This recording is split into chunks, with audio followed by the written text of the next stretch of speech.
बेथ' खोथाया एकदम जुक्ति गैया बेसलेस दा दिपेन बर'आ गाव जेनबा बेखौ माने माहारिबाद जोबनाय होननानै बुंनाय जायो नामा? दिपेन बर'आथ' माहारिबादनि मिनिंखौनो मिथिया खोमा होननानै आं सानो।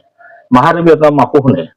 जे माहारिबाद होननानै बुङोबा जेरै उपेन्द्रनाथ ब्रह्मआ बर' जाथिनि थैनाय थांनाय राव हारिमु गासिबो रैखाथि होनो थाखाय जेरै माने बिभिन्न बर' रायजो राजानि सेंग्रा सिख्लानिफ्राय आरम्भ खालामनानै बोराय बेन्थ गासिखौबो मबिलाइज खालामै खालामै हारिनि जेनाखि नेसनेलिस्ट सेन्टिमेन्टखौ ग्र' आप खालामदोंमोन आरो आसाम सरकारनि गुबुन गुबुन माने जोंनि बर' माहारि ट्राइबेल माहारिखौ सोबख्ल'नाय नासयनायनि जायफोर पलिसिफोरखौ बिथाङा जुजिबोदोंमोन सोंखारिबोदोंमोन आरो गभर्नमेन्टखौ माने नारसिनबोदोंमोन जाहाथे बेबादि लाया दा बेबादि हारि अनफावरि माखासे खामानि स्टेप लानाय जुजिनाय बेखौसो जोङो माहारिबाद होननानै बुङो।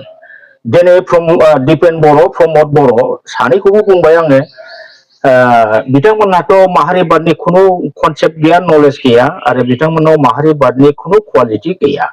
जुदि माहारिबादनि हारिनि थैनाय थांनाय एक्जिस्टेन्स आरो बेनि जौगाखांनाय माने गेरेमसा हारि दानायनि जुदि बाथ्राया बिथांमोननि सान्थौआव जुदि दङमोनब्ला दिनै प्रमद बर'आ बिटिआर सुक्तिबादिखौ मालाबाबो बियो खालामनाय नङामोन। सुक्ति साकुरित खालामनाय नङामोन।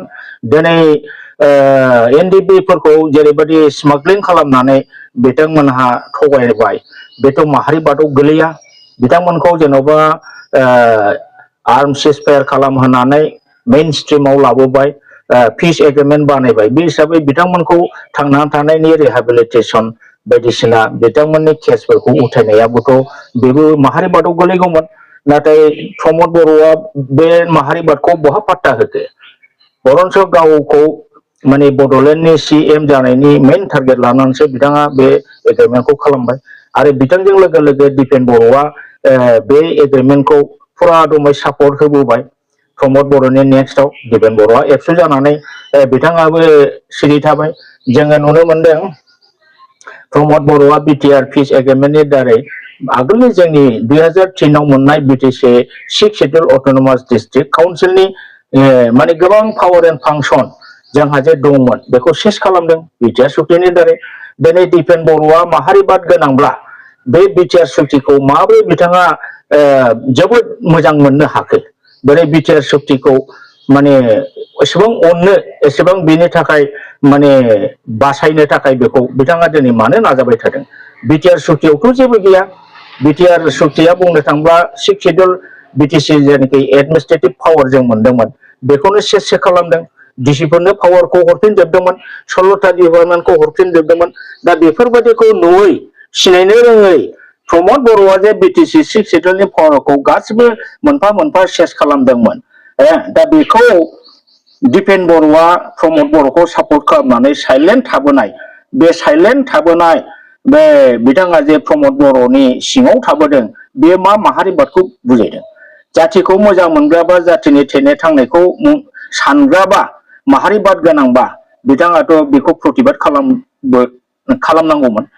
दिनै बिटिआर सुक्तियाव माबा बिटिआर एग्रिमेन्टआव मा दं बेनि जेनाखि एमअएसनि फार्स्ट जेनाखि स्टेन्जा बेवहाय मा दंमोन जे comprehensive and final solution while keeping intact the territorial integrity of Assam बे होननाया माखौ बुजिदों दिपेन बर'आलाय जे बेयो बर' हारिनि गासै आरो जोबथा सुस्रांनाय सल्युशन जेरावनाखि माने आसामनि मेपखौ खुनु सोलाय सोल' खालामनाय जाला अर्थात आसामखौ सिफायनाय जाला।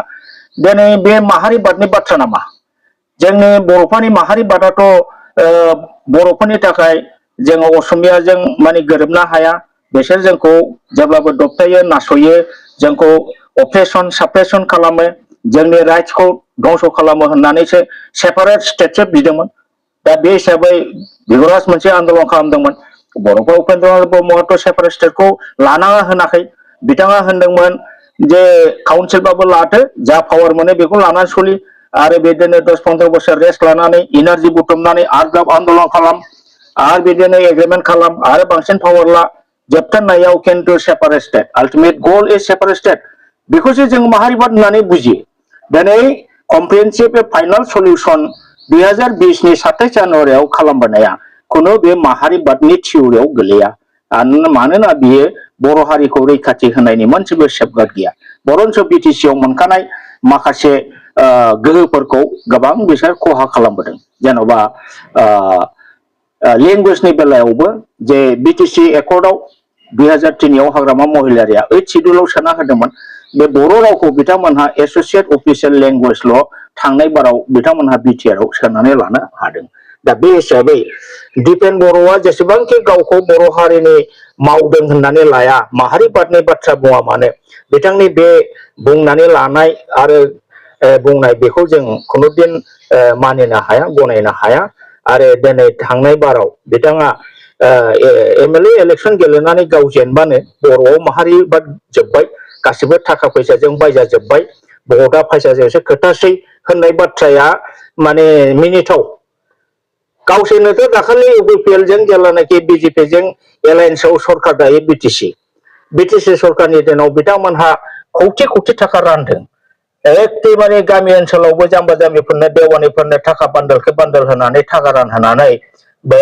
हनै बे चिरांनि रुनिकाटाथिंजाय सासे हिनजावा 500 थाखानि बान्दोल लानानै रायजोफोरनो रानफुनायाव हमजादों होमबा बे इलेक्शनाव होमबा बे दिपेन बर' सापर्ट खालामनाय इउपिपिएल पार्टिया मानो थाखा राना बुंनो थांबा एबसु आरो इउपिपिएलआ बे समाव एबसुखौ बुंब्ला बिथांमोनहा दुखु मोनगोन माने थाखा फैसाजों जोबोद बिथांमोनहानो गेलेबोदों दा दिनै गाव जेननायखाय थाखा फैसाजों बिपिएफआ बायजोबनानै बिजेपिआ बायजोबनानै माने माहारिबादखौ धंस खालामबाय गासिबो इलेक्शननि मेटारा थाखाजों जाजोब्बाय बिदि बुंनो हादों नोंबो नोंना दाखालि दिपेन बर' बिथाङा गोदोनिफ्राय गेलेबोखानाय प्रमद बर'नि एग्रिमेन्टआवबो थाखानि गेम गेलेबोदों एनडिएफबिखौ सिजफायार खालामहोनाय सारेन्डार खालामहोनायावबो थाखानि गेमबो गेलेबोदों दाखालि धेकियाजुलियाव सासे प्रिन्सिपालखौ इउपिपिएलनिफ्राय केन्डिडेट होनानै उनाव केन्डिडेटखौनो होआखिसै बाहायबो अशोक सिंगलनिफ्राय थाखानि लेनदेन बिथांमोना निश्चय खालामदों होमबा दिपेन बर'आ बेफोरखौ रायजो राजाखौ मिथिया